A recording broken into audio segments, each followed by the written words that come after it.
Hi, everyone. It's so exciting to have everyone here and to be doing this interview right now.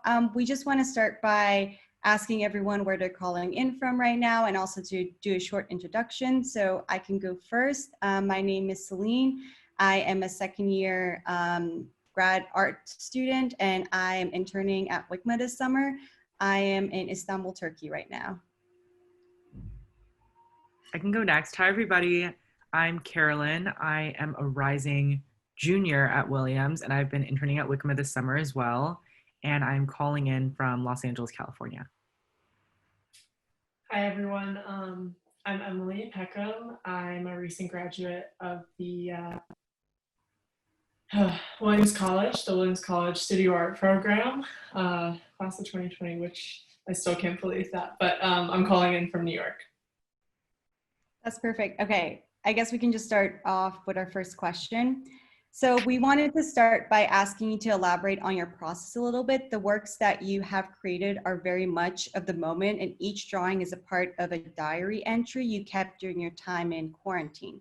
So it seems to be deeply personal, but also something that anyone in the world can relate to right now.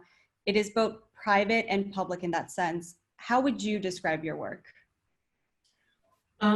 Yeah, it's kind of hard to describe the work that I was like creating during quarantine because it's such like a specific time and specific moment, and I really like shifted my focus after we kind of got sent home, and like working from home was definitely a different process. But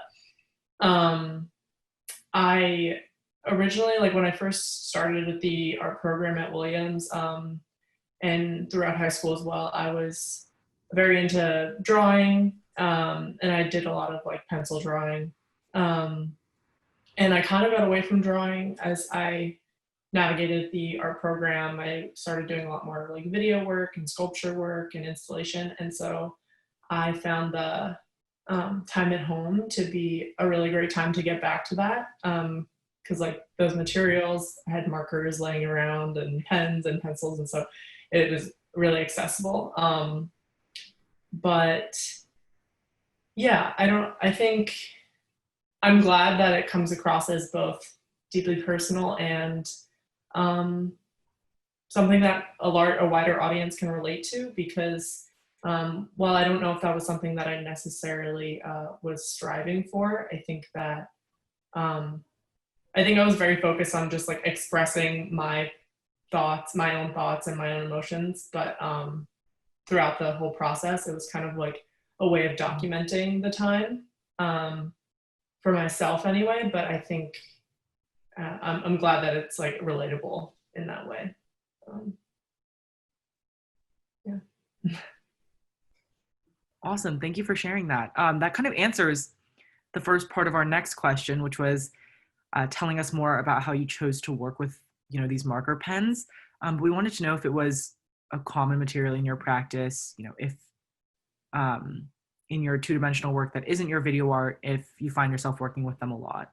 Mm-hmm. Yeah, so kind of like I was talking about, it was not a common material that I had worked with before. I had previously done a lot of like pencils and charcoal like in my drawing work, but I kind of came to using markers because it was kind of a way of challenging myself too, because previously like with pencil you can erase it, or with charcoal you can blend or smudge it out, and I liked the idea of creating these drawings with something that's like, once you make a mark, it's pretty hard to like go back. And so like, for example, even like the drawing with the road and like the sunset, it was with like charcoal or paint or something like that, it would be really easy to kind of blend those colors together. So it was kind of an interesting process to like figure out how to make a sunset with like very definite and I would almost say harsh like marks. Yeah, so working with marker was kind of fun in that way.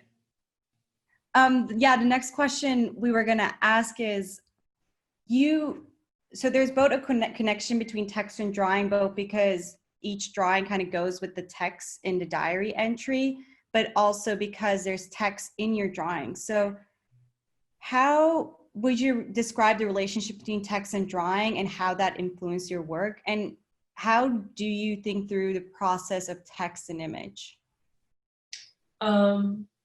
Yeah, I think that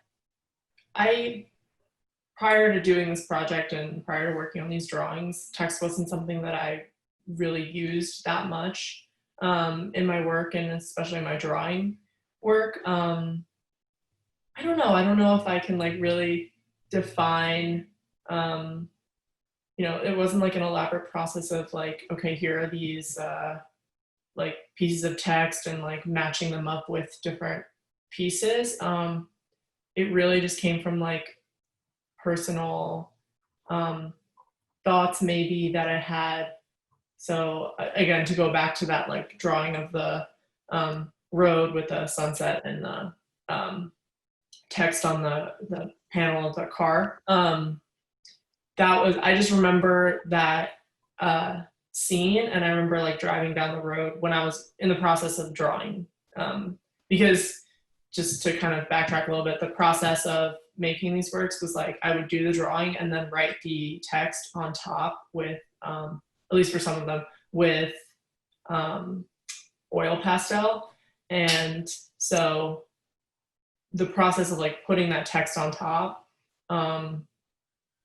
was really, I decided on the text kind of like as I was drawing it. So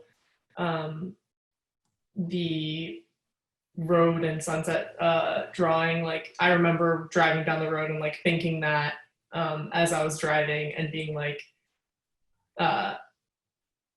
this whole, I was like really happy in that moment, and like was swirling and still is. And I was thinking to myself, like, so many people out there are like going through really hard times right now. Like, am I allowed to like be this content where I am, and like feeling almost guilty about like being okay in this like really crazy moment for a lot of people.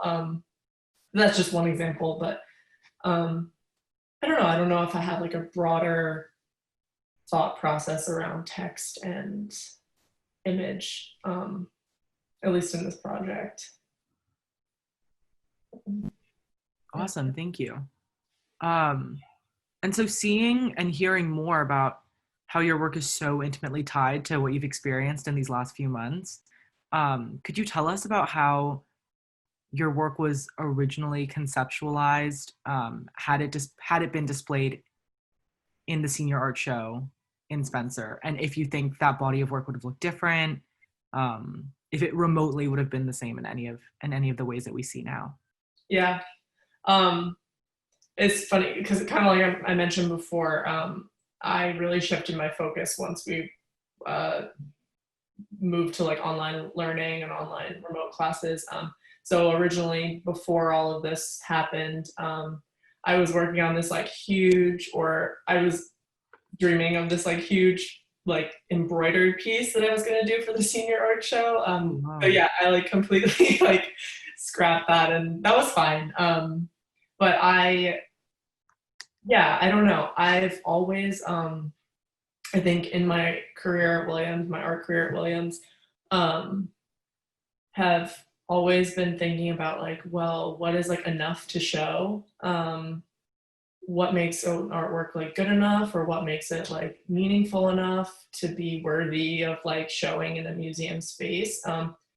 And so I think when COVID happened and I started working on this project, I was really drawn to this idea of like, I'm just gonna make what I want to make, and that will be enough. And I don't know, it's weird to think about these drawings being shown in the WICMA space, because it's especially in the room that we were going to show in, because like it's very high ceilings and like the works are fairly small. So I don't know, I think maybe if I were to like expand this project and had been shown in the WICMA space, there would have been a lot more drawings, or maybe a larger scale. But I'm excited to see how these pieces come across via I believe there's going to be like an online thing as well as a publication. So I'm excited to see how they work in that form.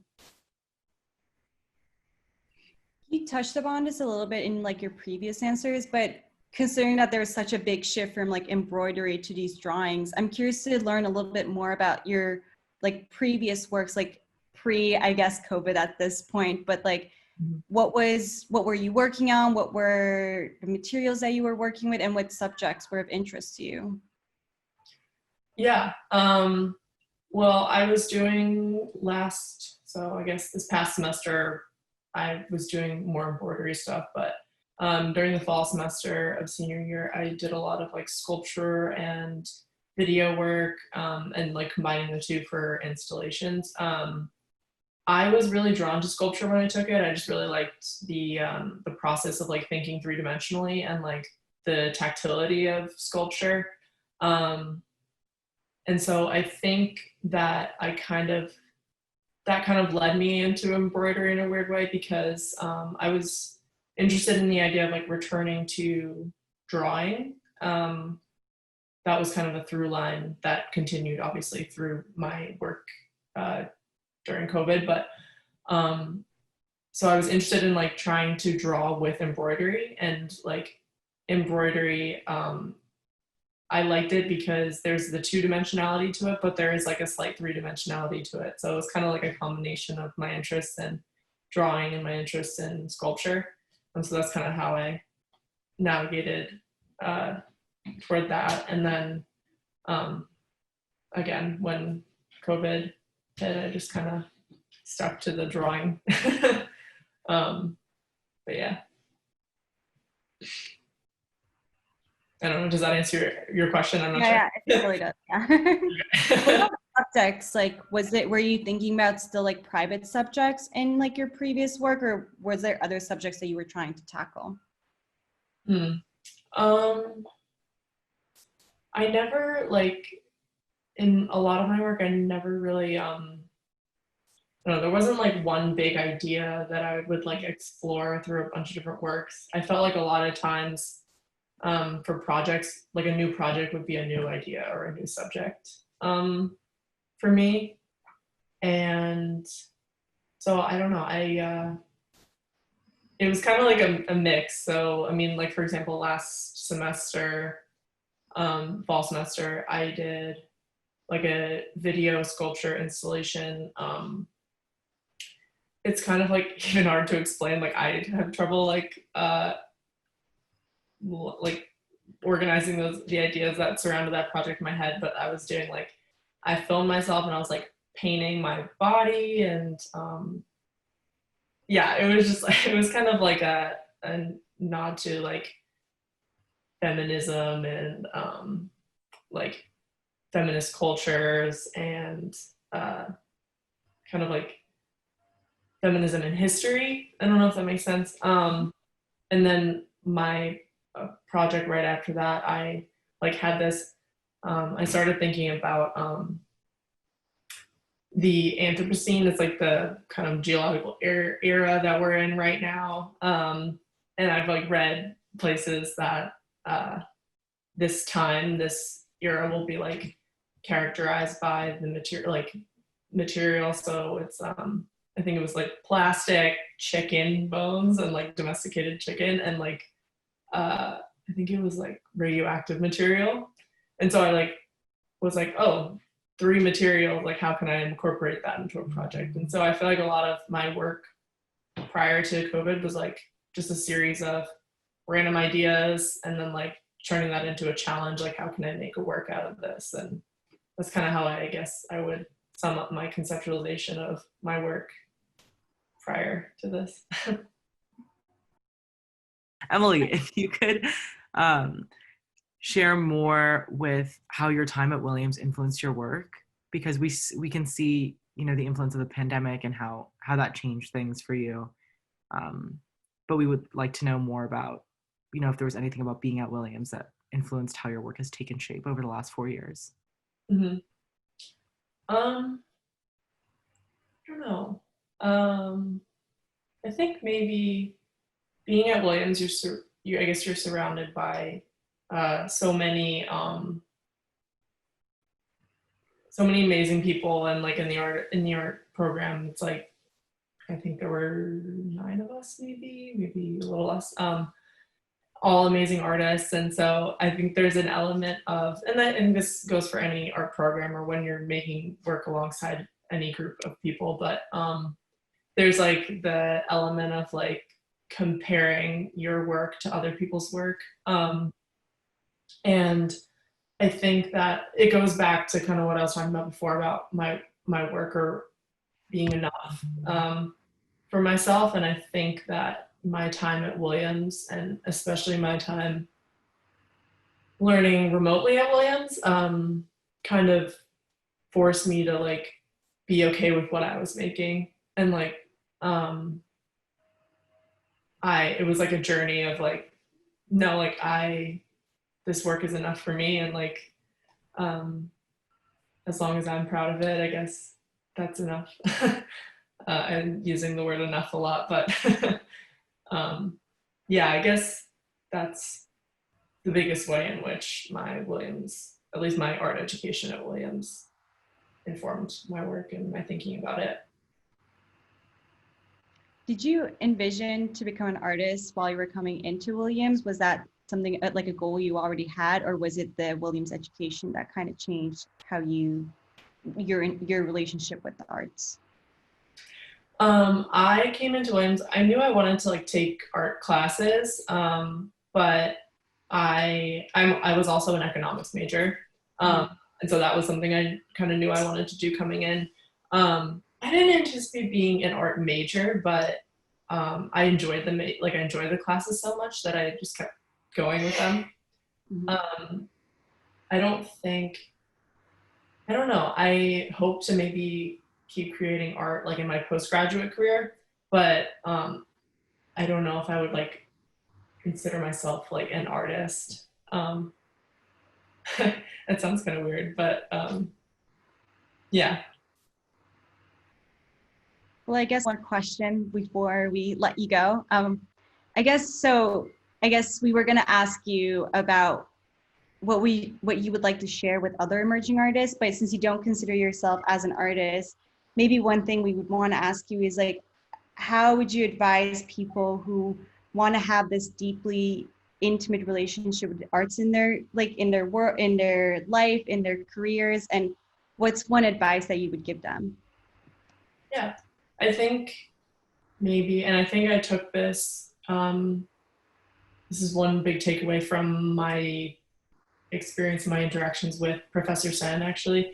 It's just any artist or any person who considers themselves to be like creative is just like make what you're feeling at any given time. Like it doesn't matter, like it doesn't have to be a big sculpture or a huge piece of work. It can just start as small as like doodling, kind of like what I do, and it can grow from there. So like it doesn't have to, you don't have to make a finished piece right away. It can start small and grow and evolve over time, and yeah, be flexible and be like accepting of that process. Yeah. That's amazing. Thank you so much. Yeah, no problem. Thank you so much for doing this, and I'm so excited to see this and everyone else's interviews. Yeah, no, we're really excited about this. To see these interviews side by side with the artworks are just going to be amazing. I'm really excited to see that happen. Yeah, me too. Yeah, thank you so much for your time. This was amazing. I'm so sorry about the unstable internet connection, but yeah, thank you so much. Yeah, thank you.